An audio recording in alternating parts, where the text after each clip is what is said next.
Welcome to The Explainer. Today, we're diving into a story that asks a really fundamental question. What if the walls we build between ourselves, our memories, and even the world itself are just an illusion?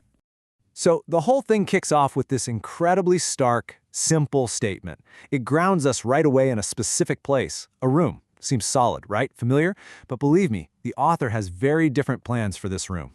And there it is. That's the central question this entire narrative is built to unravel. The suggestion is that the walls we put up, literally and metaphorically, are way more porous than we could ever imagine. Okay, let's get into it. Our story starts with a man, we'll call him K, just sitting in this room watching it rain. But something's off right from the get-go. We're told the rain can't be measured. And the reason why is, well, it's profound. It's because the separation between him and the world outside has already started to break down. For Kay, time isn't what you see on a clock. It's not ticking forward. No, it's this immersive, static presence. It's like an uninvited guest who shows up, unpacks their bags, and starts hanging pictures on the walls of the present moment. It's just there, and it's not leaving. You know, what's so cool about this story is how it thinks. It actually argues with itself, kind of like a philosophical dance. So first, it offers up an idea that's pretty familiar, one we've probably all heard before. And then, bam, it just slams down this immediate, harsh contradiction, a total 180. It suggests that truth isn't relative at all. It's just really, really painful. And finally, it gives us this third, beautiful, poetic idea that kind of brings the other two together. It's saying, yeah, facts are real and they are painful, but we have to carry that pain, and in doing so, we transform it. This back and forth is the intellectual rhythm of the whole story. So get this.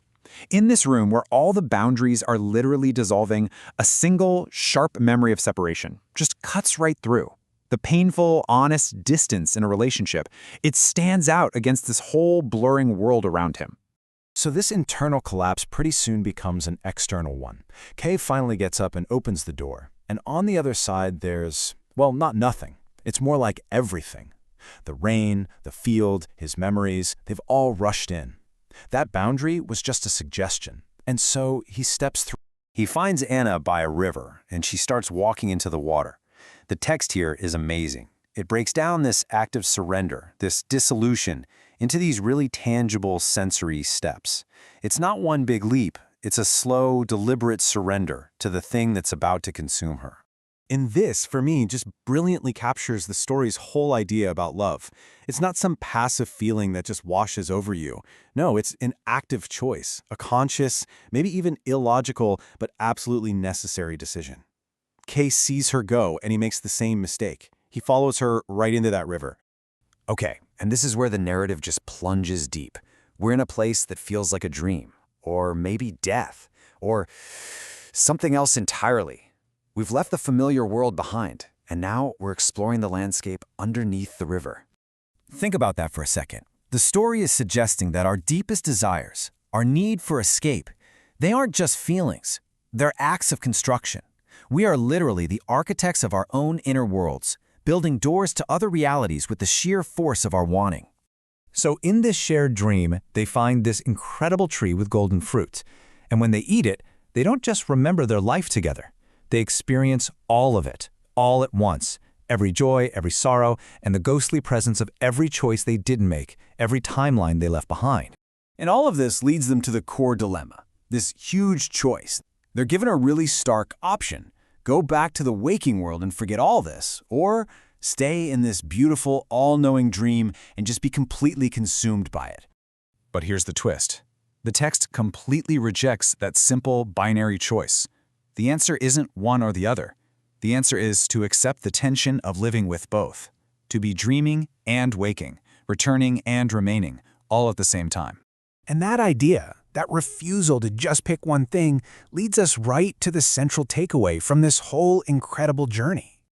This is the story's ultimate proposition, that we aren't these singular, unified beings on a straight path.